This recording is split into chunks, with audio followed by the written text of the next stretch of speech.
یہ student life کی بات ہے. کلاس 9th میں تھا میں، کلاس 9th میں. ایک ہماری عمر سے کوئی 4-5 سال بڑی عمر کا تھا تو نوجوان مگر مولوی سا تھا، اور بڑا جھگڑالو اور مناظرہ باز، اور ہر وقت فتنہ فساد مناظرے ڈیبیٹس کرتا رہتا تھا، ہر وقت ایک فساد ڈالتا رہتا تھا. تو اس نے وہ نور و بشر کا موضوع چھیڑا ہوا تھا ہر وقت کلاس میں. حضور علیہ الصلوۃ والسلام نور ہیں یا بشر ہیں، نور ہیں یا بشر ہیں. تو ایک مذہب میں ذہنوں میں ہر وقت فتنہ گری، اس کا موضوع ہی ہر وقت یہ تھا. تو کلاس انہوں نے اندر سے لاک کر لی، پورے اسٹوڈنٹ بیٹھ گئے، ہمارے کلاس ٹیچر جج بن گئے، ہم میز کے دائیں اور بائیں آ گئے. تو میں نے کہا کہ یہ اپنا موقف لکھ کر دے دیں کاغذ پر. میں بھی اپنا موقف اور اپنا عقیدہ لکھ کر دے دیتا ہوں، زبانی بات شروع نہیں کروں گا. تو اس نے لکھا تھا حضور علیہ الصلوۃ والسلام بشر ہے، نور نہیں، اور جو حضور علیہ السلام کو نور مانتا ہے وہ گمراہ ہے، بد عقیدہ ہے. میں نے لکھا تھا اپنا عقیدہ کہ حضور علیہ الصلوۃ والسلام کو دونوں شانیں حاصل ہیں، بشر بھی ہیں، نور بھی ہیں.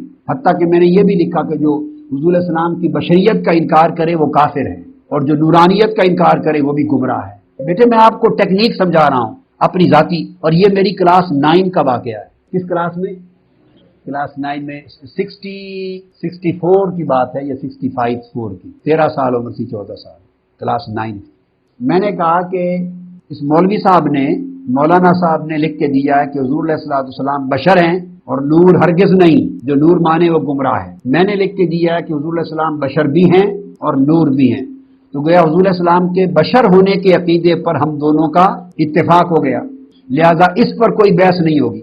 لہذا اس کو کوئی حدیث اور کوئی آیت اور دلیل حضور علیہ السلام کے بشر ہونے پر پیش کرنے کی ضرورت نہیں ہے.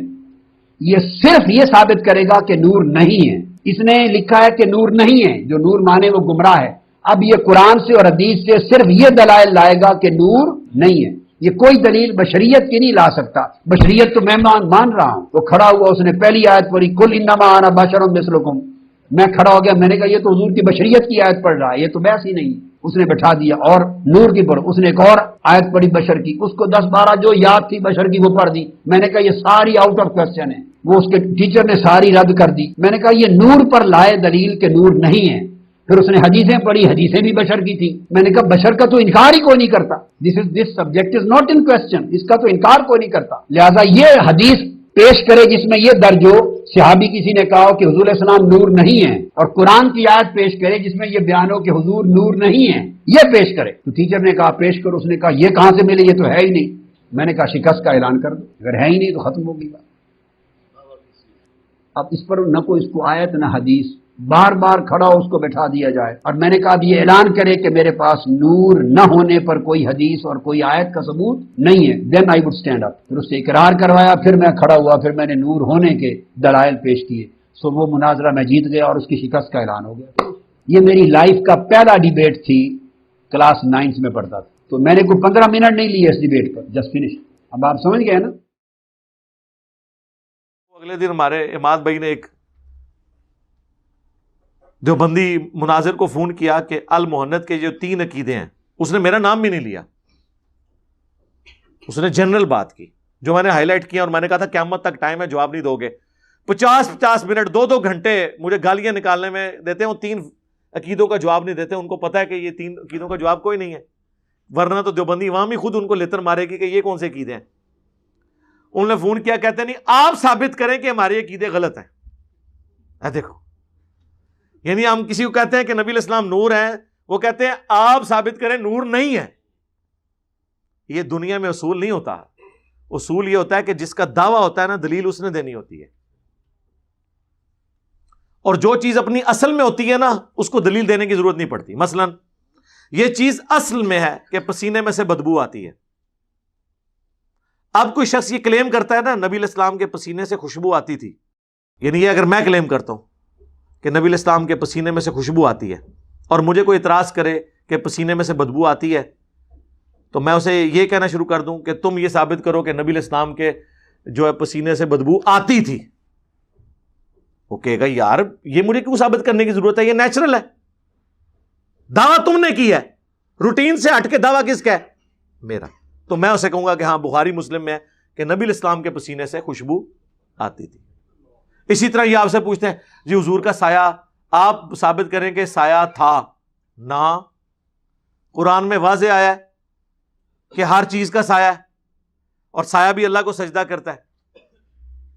سایہ نہ ہونا یہ روٹین سے ہٹ کے بات ہے، ثابت تو نے کرنا ہے. سمجھ آئی آپ کو؟ المؤنث آپ لوگوں نے لکھ کے کہا کہ یہ ہمارے عقائد ہیں دیوبندیوں کے، ہمیں کہہ رہے ہیں آپ ثابت کریں کہ یہ قائد غلط ہے. او مامو پارٹی کلیم تسی کیتے نے قائد، مامو پارٹی جو کلیم کر رہا ہے وہ بتائے گا نا. جب تم لکھ رہے ہو کہ ہمارے علماء دیوبند رضی اللہ عنہم ہیں تو ثابت تم کرو گے نا. تم لکھ رہے ہو کہ ہم بزرگوں کی قبروں اور سینوں سے فیض لینے کے قائل ہیں تو قائل تو تم ہو نا، ثابت تو تم کرو گے.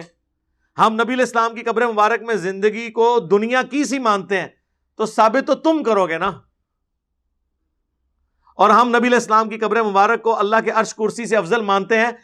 اور مامیوں کلیم تو تسی کیتے ہیں، ہم تو تھک چکے ہیں کہ یہ کہاں لکھا ہوا ہے. کلیم آپ نے کیا ہے، یہ کہتے ہیں بتائیں کہاں لکھا ہوا ہے کہ یہ غلط ہے. ایک چیز لکھی نہیں ہوئی انہوں میں غلط کی تو ثابت کرا. سمجھ آئی آپ کو؟ اور یہ وہ کہانی ہے جس کے اوپر ان کی ساری چیزیں چل رہی تھی، کیونکہ آپ نے کبھی اپنی عقل استعمال نہیں کی. ڈاکٹر طاہر القادری صاحب کا نا ایک مناظرہ پڑا ہوا ہے یوٹیوب کے اوپر، انہوں نے اپنی ردا سنائی ہے، بڑے فخری اپنے اسٹوڈنٹ کو کہ میں آپ کو طریقہ بتاتا ہوں کہانی پان دا.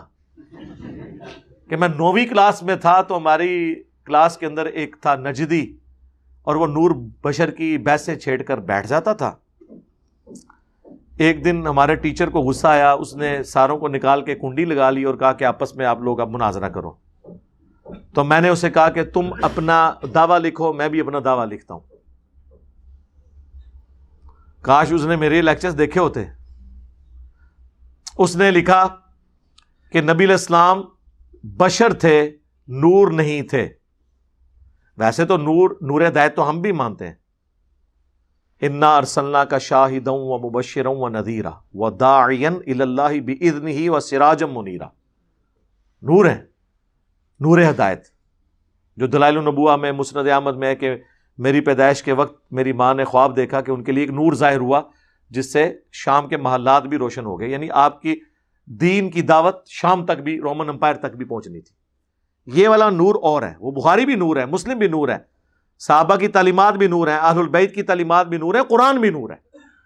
لیکن یہاں سپیشی کی بات ہو رہی ہے جو صحیح مسلم میں آیا کہ اللہ تعالیٰ نے انسانوں کو مٹی سے، فرشتوں کو نور سے اور جنات کو آگ سے پیدا کیا. اور یہ پورشن تو قرآن میں بھی ہے، سورۃ الحجر میں، سورہ الرحمن میں، کہ اللہ تعالیٰ نے انسان کو مٹی سے اور جنوں کو آگ کی لپٹ سے پیدا کیا. یہاں بات ہو رہی ہے سپیشیز کے طور پہ. طاہر القادری صاحب نے کہا کہ جب اس نے دعویٰ لکھا نا، اس پہ قادری صاحب کہتے ہیں میں نے اسے پکڑ لیا. انہوں نے کہا کہ یہ جو تم نے پہلے لکھا ہے نا کہ نبی علیہ السلام بشر ہیں، تو یہ تو میں بھی مانتا ہوں کہ نبی علیہ السلام بشر ہیں. جو حضور کو بشر نہ مانے وہ کافر ہے، کیونکہ نبی علیہ السلام انسانی شکل میں ہی آئے ہیں. آپ کی شادی ہوئی، آپ کے بچے ہوئے، تو لہٰذا پہلا حصہ تو ہو گیا فارغ، کیونکہ تم نے بھی مان لیا. میں جو تم نے دوسرا لکھا ہے نا کہ نور نہیں ہے، اے ثابت کر. یعنی ثابت قادری صاحب نے کرنا تھا، انہوں نے کہا تو ثابت کر. تو وہ قرآن سے آیتیں پڑھنا شروع ہو گیا، قل انما انا بشر مثلکم. تو قادری صاحب کہتے ہیں میں نے اسے کہا کہ یہ تو میری دلیل ہے کہ نبی انسان ہونے میں تو بشر ہو، تو میں نے تو پہلے ہی کہہ دیا میں حضور کو بشر مانتا ہوں. تم قرآن سے آیت پڑھو کہ نبی علیہ السلام نور نہیں ہے، تو قیامت تک ٹائم ہی پڑھتا رہے. تو کہتے ہیں جناب میں مناظرہ جیت گیا. ظاہر ہے جی اس طرح نے مناظرے تے پھر جیتو گئی جدو تسی اصول ہی بدل دو گے. بھی دعویٰ تو آپ کہنا، آپ لے کے آئے نا، جو روٹین سے ہٹ کے بات کر رہے ہیں نا، دعویٰ جس کا ہے وہ دلیل پیش کرے نا. یا تو آپ بتائیں نا ڈوئل نیچر بھی ہوتی ہے.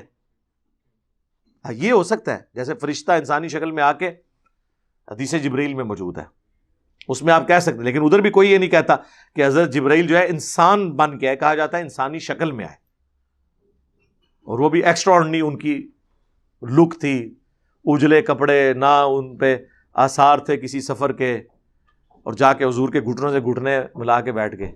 تو یہ ایک الگ چیز ہے، انسان بن کر نہیں آئے تھے. لیکن نبی علیہ السلام کو تو اللہ تعالیٰ نے یہاں تک سورہ بنی اسرائیل میں فرمایا اگر زمین پر فرشتے آباد ہوتے تو ہم فرشتوں میں پیغمبر بھیجتے. سورہ انبیاء میں آیا کہ ہم نے کوئی پیغمبر ایسا نہیں پیدا کیا کہ جو کھانے پینے کا محتاج نہ ہو، اور نہ ایسا اس کا جسم بنایا تھا کہ وہ ہمیشہ زندگی گزارے. موت تو اس کو آنی تھی. سورہ فرقان میں آیا، کافر کہتے ہیں کہ یہ نبی جو ہے بازاروں میں چلتا ہے عام انسانوں کی طرح. اللہ نے فرمایا کہ بھئی انسان ہی ہوتے ہیں تو اسی طرح ہی ہوگا. اگر ہم کوئی فرشتہ پیغمبر بنا دیتے تو پھر یہ کسی اور وام میں مبتلا ہو جاتے. پھر انہوں نے کہنا تھا کہ اب فرشتہ بنایا تو فرشتہ ہمارے لیے آئیڈیل کیسے ہو سکتا ہے؟ فرشتے کو کیا پتا کہ انسان کو کس تکلیف سے گزرنا پڑتا ہے؟ یہ بھی تو پھر بہانہ بن جانا تھا نا. دل بے ایمان تے اجتا ٹیر.